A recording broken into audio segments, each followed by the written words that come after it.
नमस्कार. तिखट पाहुणच्या रेसिपीज मध्ये तुम्हा सर्वांचे पुन्हा एकदा स्वागत. आज आपण जेवताना तोंडी लावण्यासाठी चटपटीत असं कैरीचं लोणचं तयार करतोय.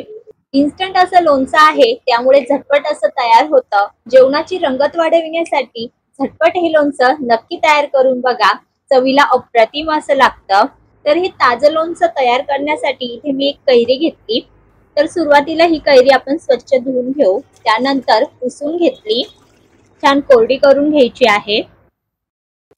तर कैरीची साल न काढताच आता ही मी बारीक अशी चिरून घेणार आहे. तर इथे मी उभ्या स्लाइस करून घेतलेल्या आहे. जसे आपले फ्रेंच फ्राईज असतात बघा, अगदी त्याच प्रकारे अगदी छोटे छोटे उभे कैरी ही चिरून घेतलेली आहे.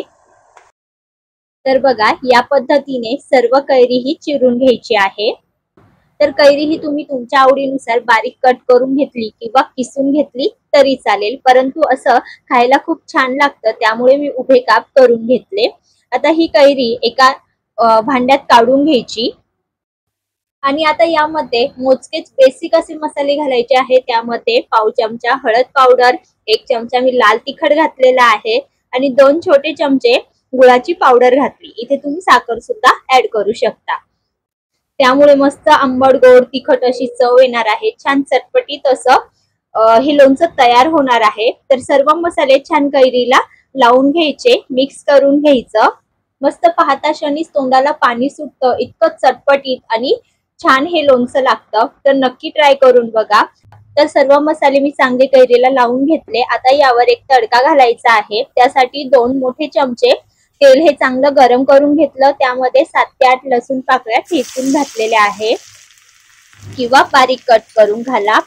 पाव चमचा मोहरी छान तडतडली की लगेच यामध्ये थोडासा हिंग घालायचा. छान मिक्स करून घ्यायचं आणि ही चरचरीत फोडणी या कैरीवर घालायची. आणि आता सर्वात शेवटी चवीपुरतं मीठ पुन्हा चांगलं मिक्स करून घ्यायचं. तर यामध्ये तेलाचं प्रमाण, तिखटचं प्रमाण तुम्ही तुमच्या आवडीनुसार कमी जास्त करू शकता. तर संपूर्ण चांगलं हे मी आता मिक्स करून घेतलं. बघा किती मस्त झालेलं आहे. आता जर घरात कैरी असेल तर लगेच तुम्ही बनवा आणि खाऊन बघा, खूप छान लागतं. एकदा जर या प्रकारे बनवलं तर नेहमी तुम्ही याच पद्धतीने कराल. साध्या वरण भातासोबत अप्रतिम असं लागतं. कुठल्याही भाजीची गरज पडत नाही. तर या उन्हाळ्यामध्ये ही कैरीची झटपट अशी रेसिपी नक्की ट्राय करून बघा. कशी वाटली हे कमेंट करून सांगा. चवीला अप्रतिम अशी लागते. यामध्ये आपण गूळ घातला आहे, त्यामुळे पौष्टिकच आहे. इथे तुम्ही साखरही वापरू शकता. तर करून बघा आणि तुमचा अभिप्राय कळवायला मात्र विसरू नका. पुन्हा भेटूया अशाच एका झटपट आणि छानशा रेसिपी सोबत. धन्यवाद.